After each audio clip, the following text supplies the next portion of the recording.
అందరికీ నమస్కారం. సంవత్సరం మొత్తం లక్ష్మీదేవి అనుగ్రహం సంపూర్ణంగా ఉండాలంటే చాలామంది శ్రావణ మాసంలో వరలక్ష్మీదేవి వ్రతాన్ని ఆచరిస్తూ ఉంటారు. అలాగే శ్రావణ మాసంలో వచ్చే శుక్రవారాలు లక్ష్మీదేవిని ప్రత్యేకంగా ఆరాధన చేస్తూ ఉంటారు. ఇక్కడే మనం పెద్ద తప్పు చేస్తున్నాము. శ్రావణ మాసంలో మాత్రమే అమ్మవారిని ఆరాధన చేసి ఆషాఢ మాసంలో వదిలేస్తే మాత్రం లక్ష్మీ కటాక్షం సంవత్సరం మొత్తం సంపూర్ణంగా ఉండదు.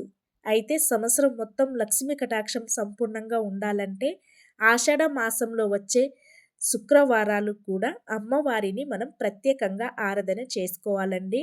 వ్రతం కాకుండా శుక్రవారాలు ప్రత్యేకంగా ఆరాధన చేసుకోవాలి.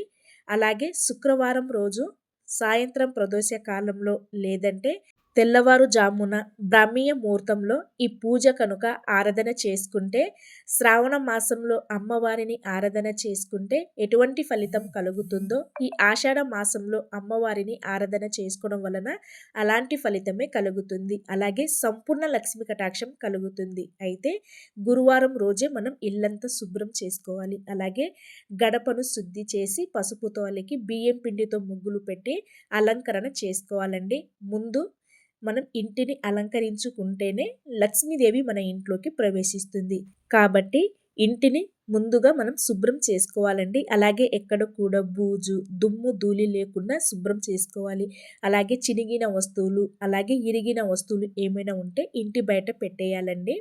శుక్రవారం తెల్లవారుజామున లేదంటే ప్రదోష కాలంలో ఈ పూజా విధానాన్ని ఆచరించాలి. లాంగ్ వీడియో చూడాలి అనుకుంటే లింక్ ఈ ఛానల్ పేరు కింద ఉంటుంది. మినీ వ్లాగ్లో షార్ట్ వీడియోలో పూర్తి పూజా విధానం చెప్పడానికి కుదరదు. కాబట్టి మీరు ఫుల్ వీడియో చూస్తేనే పూజా విధానం పూర్తిగా అర్థమవుతుంది. అలాగే లక్ష్మీదేవి చూపులు మన మీద తొందరగా కలగాలంటే బిల్వ దళాలతో అర్చన చేయాలి. అప్పుడు లక్ష్మీ అనుగ్రహం అలాగే లక్ష్మీదేవి చూపులు మన మీద తొందరగా కలుగుతుంది. కాబట్టి కనీసం ఒక్క బిల్వదళమైనా సరే గురువారం రోజే ఇంట్లోకి తెచ్చి పెట్టుకోండి. శుక్రవారం రోజు చూపించిన విధంగా అమ్మవారిని లక్ష్మీ అష్టోత్తరం చదువుకుంటూ ఒక్కో రూపాయి నాణంతో ఆరాధన చేయండి. సంవత్సరం మొత్తం దేనికి లోటు లేకుండా జీవితంలో వెనక్కి తిరిగి చూసే అవసరం లేకుండా ఒక్కరి దగ్గర చేయి చాచే అవసరం లేకుండా చేస్తుంది. లక్ష్మీదేవి అనుగ్రహం ఉంటే దేనికి లోటుండదు. కాబట్టి ఆషాఢ మాసంలో వచ్చే 4 శుక్రవారాలు అలాగే శ్రావణ మాసంలో వచ్చే 4 శుక్రవారాలు ఇవన్నీ కలిపితే 8 శుక్రవారాలు అవుతుంది. కాబట్టి అష్టలక్ష్మి అనుగ్రహం కలగాలంటే ఈ పూజా విధానాన్ని ఖచ్చితంగా ఆచరించి చూడండి. Thank you.